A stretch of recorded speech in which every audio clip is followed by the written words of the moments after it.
Mga master, nakatanggap tayo ng komento tungkol doon sa DepEd Order number 2, Series of 2024. Itong komentong ito ay nagtatanong po, no? How about the work of master teachers to observe class, hoping kasali sa removal?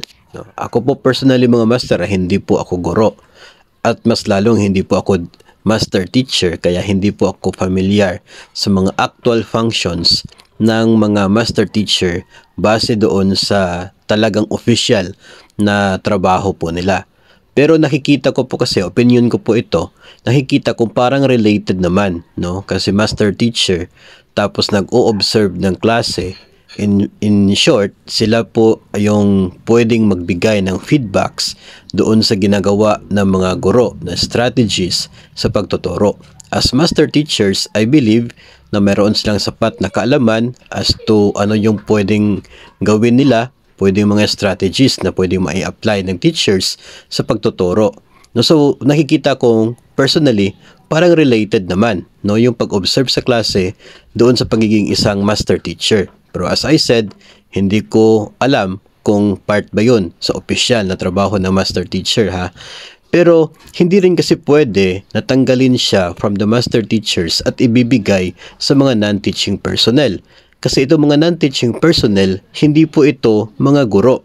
No, kami po ng mga non-teaching personnel, most of us ay hindi naman po nakapagtapos ng education courses. Kami rin ay walang training para po sa doon. No, so malabo na magiging isang magandang sitwasyon kung ang pag-observe sa klase tanggalin from the master teachers, ibibigay sa mga non-teaching personnel na in the first place hindi naman mga guro. Of course, walang mga let passers, mga guro na mag-a-apply or magpapa-employ as non-teaching personnel. O maliban na lamang siguro kung gawin nilang stepping stone yon para makapasok sa public teaching. Pero nakikita ko po kasi yung functions ng mga non-teaching personnel, yung kurso na natapos, yung mga training ay hindi related doon sa pagkandak ng klase, ng instruction sa loob ng classroom. So parang hindi po maganda if sila yung sasalo sa trabaho na mag-observe ng klase. Personal opinion ko po yon, no? Kaya kayo po mga master, ano po sa palagay ninyo, no? Kung isa ba ito sa mga dapat na mangyayari na yung mag-observe ng klase tanggalin from the master teachers?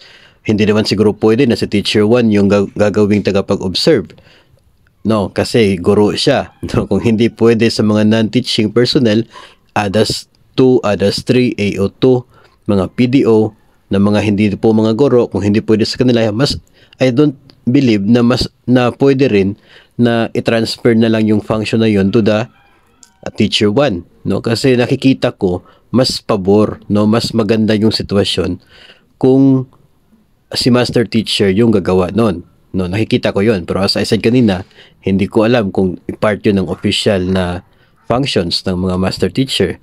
Kayo ba ng mga master teachers sa palagay ninyo, isa po ba ito sa mga dapat na tanggalin na trabaho ninyo, yung mag-observe ng klase? At kung sa palagay po ninyo ay ganun po yung dapat, ikanino po kaya pwede na ma-transfer ang function na yan? Pag-usapan po natin yan sa comment section ng video.